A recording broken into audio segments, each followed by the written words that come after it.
Now, pro-Palestine protesters have clashed with police yet again on their latest London march, with an even bigger march planned this coming Saturday. Also, developments in the Middle East. Joining me now to discuss all of that is Natasha Hausdorff. She's a barrister and director of UK Lawyers for Israel. Good morning to you. Good morning, Julia. Thank you very much indeed. Obviously, there's lots of developments happening in and around Gaza. We'll come to those. But first up, just in terms of what's been happening in the UK, yet again, more protests in the streets, in particular in London, protests which did lead to some clashes with police, some unpleasant scenes. Yet again, more chanting and placards being held, not by everybody, completely accept that there'll be people in those marches genuinely concerned about the plight of children and other innocent civilians in Gaza, but also some, let's face it, wrong-uns who are out on the streets to intimidate. There's some calls, even from the Lord Walney, the former Labour MP John Woodcock. He's now the government's independent advisor on political violence and disruption, saying that he thinks that these protesters should have to pay for their own policing. Would you agree with that? Well, unfortunately, I think the negative elements that you've referenced have apparently been encouraged by the abject failure of the Metropolitan Police in particular to do their job for the last 3 months now, which seems to have encouraged further lawlessness and continues to allow a free pass for terror support on the streets. The difficulty, I think, with the proposals for payment, apart from practically how one goes about enforcing those, is that it seems to be distracting from that failure of policing. What we really need to be seeing is getting to grips with the criminal conduct and seeing that that is properly addressed by the police and then thereafter by the Crown Prosecution Service. I think that's the only way to deal with, as you say, the negative elements of these protests.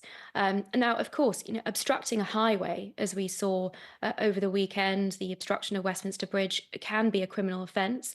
In practice, it's a balancing exercise against the right to protest. But the police seem to have vacated the field on these difficult issues. And when we're seeing clear support for Hamas in certain aspects of these marches and breaches of the Public Order Act and the Terrorism Act and the failure to act on them, that's clearly encouraging further lawlessness. Yeah, I mean, that's the issue, isn't it? There'll be plenty who are marching perfectly legally, perfectly reasonably, but it's possible to have a march saying you're very concerned about this issue without intimidating people, without, again, blocking Westminster Bridge. I mean, I can remember all the fuss over Westminster Bridge being blocked by the eco-activists, and the public basically said, we've had enough. And the police didn't act until the public said, we have had enough. A lot of people are perhaps just sort of turning a blind eye to this now, but unfortunately, I mean, certainly I live in North London, large Jewish community, they can't turn a blind eye to it because they do feel the intimidation and still telling their children, don't want you to go into town on a Saturday because I can't be guaranteeing your safety.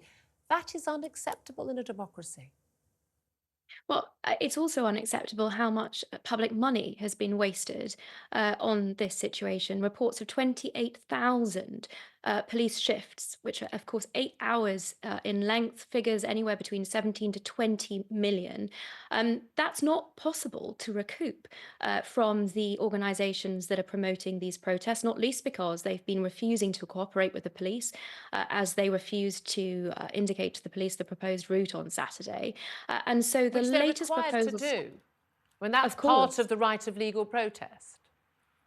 and otherwise, gatherings of that nature, especially if they're blocking the highway, are very likely to be unlawful.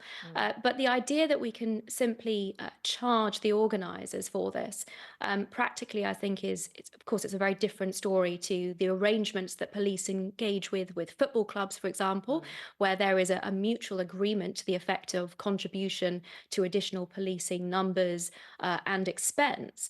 Here, I think this proposal is being brought to distract the public from the real failures, which is the failure to enforce the law and where the law is being broken in these marches to arrest and prosecute appropriately. Yeah, indeed, and enabling those who are there for the right reasons and good reasons to be able to carry on their lawful, peaceful process as well. Well, let's talk about what is going on, of course, in Israel, in Gaza, and around the Middle East.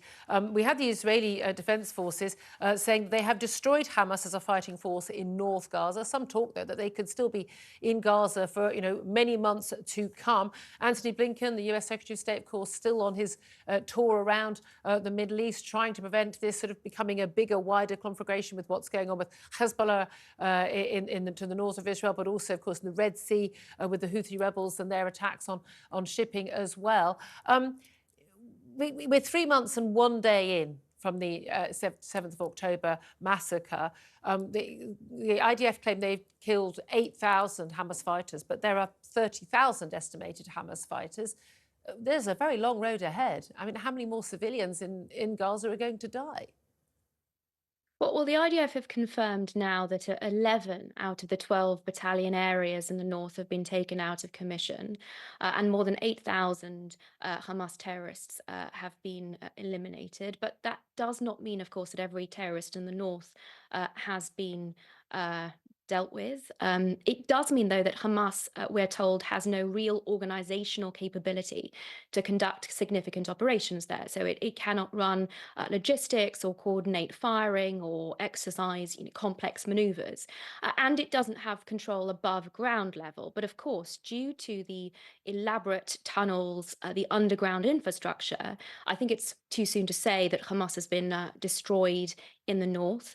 And the IDF has indicated that it is working to replicate its achievements in the north, in the central and south of Gaza, but it is doing so at a much slower pace, no doubt because of international and especially US pressure.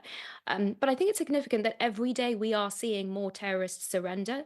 There are more tunnels, weapons caches and manufacturing plants being discovered. And so progress is being made alongside the unprecedented measures to minimize civilian casualties that the IDF are taking. And we're seeing a lot of intelligence-driven operations. So, for example, in relation to the Jabalia battalion, a systematic attack on the chain of command, right through from battalion level to company level, which was based on intelligence from different sources. And so far as Blinken's, actually, perhaps before we move to Blinken's visit in particular, it's worth just highlighting to your viewers, I've been seeing in the break and in the course of our discussion, renewed air raid sirens across the north of Israel. A massive attack, it seems now, aircraft infiltration, which usually From means Hezbollah. drone strikes. So the northern border of Israel is also under constant attack from Hezbollah as they operate in the south of Lebanon.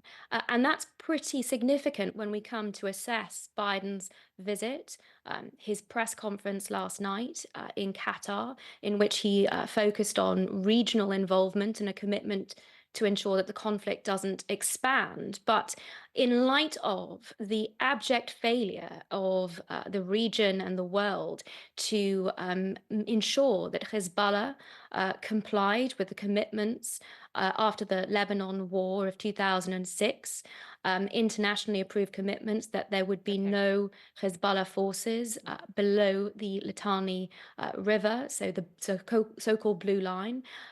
Israel doesn't seem to be able to rely on international assurances for its indeed, security. we see again and again the United Nations, vote after vote, criticising Israel. Again, Israel could stop firing, could stop all the operations in Gaza. I know we talk about Lebanon there, but it could stop all the operations in Gaza today if they wanted. But equally, Hamas could stop all of their operations. They could hand back what we thought around 130 innocent hostages, including children, women, and elderly as well. They could hand those people back. They could lay down their weapons. They could discuss a two-state solution, but they don't want that. When people call on Israel to stop their bombardment, it's amazing how often they're not also calling on Hamas to stop what they're doing. Julia, if I might disagree with you on that point. I don't think that Israel is in a position to stop its military operation because, quite apart from the international discourse on this, the Israeli government, democratically elected, has a responsibility first and foremost to protect its citizens. Oh yes, I completely agree on that. Listen, I'm going to have to leave it there, but I really appreciate you taking the time to talk to us again. Natasha Hausdorff, barrister and director of UK Lawyers for Israel. 11:55. Quick word from Sam Armstrong, who's been listening to this as well. Look, the death toll is horrific in Gaza, especially of children. A huge proportion of the population are children. But there's no sign of this ending anytime soon. Yeah, look, Hamas's tactics leave Israel in an invidious position. Either it moves quickly and doesn't let people get continually more and more tired, in which case it takes more civilian casualties, or it moves slowly and deliberately, what it is doing. But in those circumstances, October the 7th gets further and further to the back of people's minds. And Western governments and Western populations go, oh, and of course the imagery of what is going on in Gaza is constantly on our screens. Sam Armstrong, thank you very much. I know we'll discuss this many more times.